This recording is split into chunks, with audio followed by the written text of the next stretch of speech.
Hello दोस्तों, कैसे हैं आप सब। This is me Rahul Agarwal. स्वागत है आप सभी का इस चैनल में आईएएस ज्ञान में। समय हो चुका है आज के कुछ बहुत इंपॉर्टेंट एमसीक्यूज का।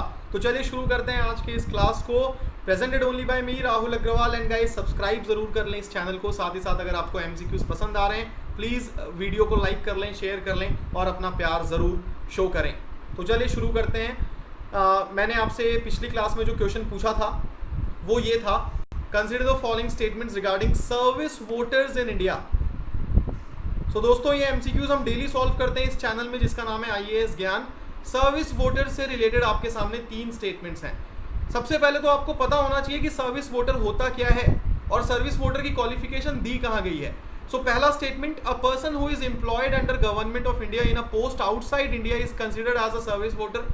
मतलब कोई व्यक्ति अगर भारत सरकार के तहत एम्प्लॉयड है, उसकी पोस्ट भारत के बाहर है, तो क्या वो सर्विस वोटर कहलाएगा? बिल्कुल कहलाएगा। पहला स्टेटमेंट बिल्कुल करेक्ट है। Election commission has defined the service qualification required to become service voter in India. ये स्टेटमेंट गलत है। इलेक्शन कमीशन ने डिफाइन नहीं किया है कि कौन सर्विस वोटर होगा या नहीं होगा। ये डिफाइन किया है section 20 of representation of peoples act 1950 ने।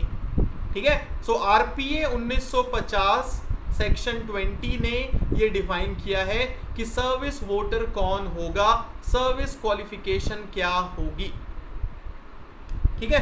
सो दैट इज द थिंग। रही बात थर्ड स्टेटमेंट की, wife of a service voter shall if she is ordinarily residing with him be also deemed to be a service voter. यानी कि अगर किसी service voter के साथ, ठीक है, कोई मेल सर्विस वोटर है, उसके साथ अगर उसकी वाइफ रहती है तो क्या वो भी सर्विस वोटर कहलाएगी? बिल्कुल करेक्ट, बिल्कुल करेक्ट। लेकिन ये एक बात यहाँ याद रखना कि अगर कोई फीमेल सर्विस वोटर है और उसके साथ अगर उसके हस्बैंड रहते हैं ना, तो वो सर्विस वोटर नहीं कहलाएंगे।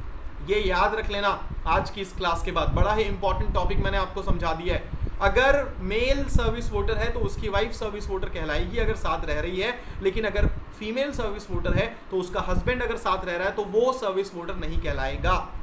ये याद रखना, ठीक है। और वाइफ के अलावा ना तो बच्चे, ना ही कोई रिलेटिव या ना ही कोई सर्वेंट, कोई भी सर्विस वोटर नहीं कहलाएगा। सिर्फ वाइफ ही सर्विस वोटर कहला सकती है अगर ऑर्डिनरली रिसाइडिंग है तो। Which of the following is not a member of the governing council of NITI Aayog? इनमें से आपको बताना है कि नीति आयोग का जो गवर्निंग काउंसिल है उसका मेंबर कौन नहीं है। Lieutenant governor of NCT of Delhi, chief minister of Jammu Kashmir, lieutenant governor of Puducherry, lieutenant governor of Andaman Nicobar islands. देखिए, दिल्ली में क्या है? विधानसभा है, यानी कि दिल्ली का मुख्यमंत्री है ना। तो भैया मुख्यमंत्री जब है तो फिर लेफ्टिनेंट गवर्नर क्यों आएगा?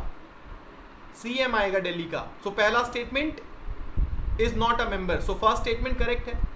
जम्मू कश्मीर के भी लेजिस्लेटिव असेंबली अब हो गई है तो उसके सीएम होंगे, तो ये तो बिल्कुल गवर्निंग काउंसिल का पार्ट है। पुडुचेरी में भी लेजिस्लेटिव असेंबली है, पुडुचेरी का भी मुख्यमंत्री है तो उसके भी सीएम आएंगे, लेफ्टिनेंट गवर्नर नहीं आएंगे। That means third is also correct. Andaman Nicobar islands के लेजिस्लेटिव असेंबली नहीं है, इसलिए यहाँ पे गवर्नर होता है, तो ये गवर्निंग काउंसिल के मेंबर यहाँ पे गवर्नर होंगे। सो करेक्ट आंसर हमारा होगा 1 and 3, क्योंकि हमें बताना है नॉट अ मेंबर, कौन इनमें से गवर्निंग काउंसिल का मेंबर नहीं होता। तो आपको बस यहाँ पे ये ध्यान रखना है कि जितने भी स्टेट्स हैं उनके सीएम और जितने भी यूटी विद असेंबली हैं, यानी कि दिल्ली, पुडुचेरी और जम्मू कश्मीर, उनके सीएम, मतलब जहां जहां पे भी सीएम है ना वहां तो सीएम ही आएगा भैया। जहां सीएम नहीं है वहां पे लेफ्टिनेंट गवर्नर आ जाएंगे। ठीक है, चलिए। UPSC, SPSC, CAG are constitutional bodies in India. UPSC constitution body है, बिल्कुल है, सबको पता है भाई, है ना। कौन सा आर्टिकल कमेंट्स में बताओ। सीएजी आर्टिकल 148 कॉन्स्टिट्यूशनल बॉडी है और एसपीएससी भी है, तो पहला स्टेटमेंट तो करेक्ट है। A constitutional body is defined as a body which is mentioned in the constitution on 26 of January 1950 only.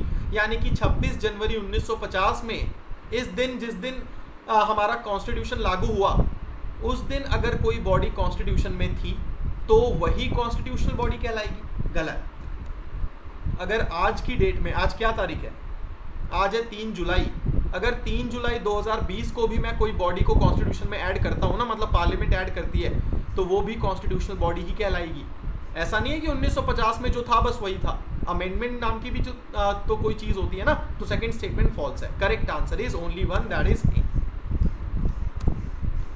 Balwant Rai committee से रिलेटेड आपके सामने दोस्तों 3 स्टेटमेंट्स हैं। The committee recommended a 3 tier Panchayati Raj system, gram panchayat at state level, panchayat samiti at block level, जिला परिषद at district level. देखिए, बलवंत राय committee ने 3 tier Panchayati Raj system recommend जरूर किया था, लेकिन ग्राम पंचायत विलेज लेवल पे बोला था, स्टेट लेवल पे नहीं बोला था। तो पहला स्टेटमेंट फॉल्स है। पंचायत समिति ब्लॉक लेवल पे थी, जिला परिषद डिस्ट्रिक्ट लेवल पे था, ये बिल्कुल ठीक है। Zila Parishad should be the advisory, coordinating and supervisory body, ये बिल्कुल करेक्ट स्टेटमेंट है। District collector should be the chairman of Panchayati Samiti, किसने बोला? गलत है भैया, गलत है। District collector should be the chairman of Zila Parishad. ठीक है, सो यहाँ पे अगर हम देखते हैं तो पहला स्टेटमेंट गलत है, तीसरा स्टेटमेंट गलत है। Correct answer is only 2, that is ए।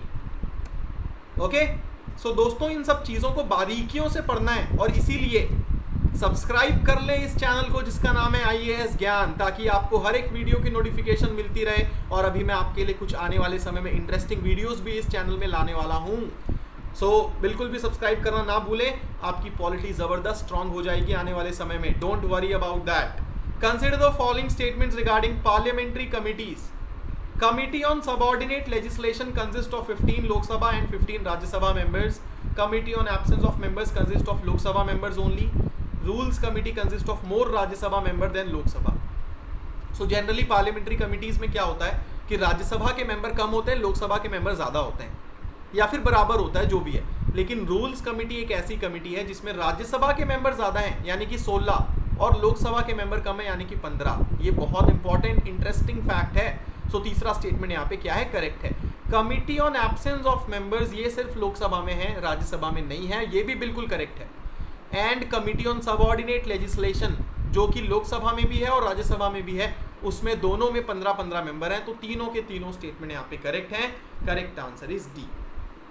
ठीक है, सो पार्लियामेंट्री कमिटीज अच्छे से पढ़ लेना। बहुत सारी कमिटीज होती हैं, कौन कौन सी कमिटी सिर्फ लोकसभा में है, कौन सी कमिटी दोनों हाउस में है, किस कमिटी में लोकसभा के कितने मेंबर हैं, राज्यसभा के कितने मेंबर हैं, किसमें लोकसभा के कम है, राज्यसभा के ज़्यादा हैं, किसमें राज्यसभा के कम है, लोकसभा के ज़्यादा हैं, किसमें बराबर है। सारा फैक्ट याद रखना पड़ेगा, प्रैक्टिस से सब हो जाएगा, डोंट वरी।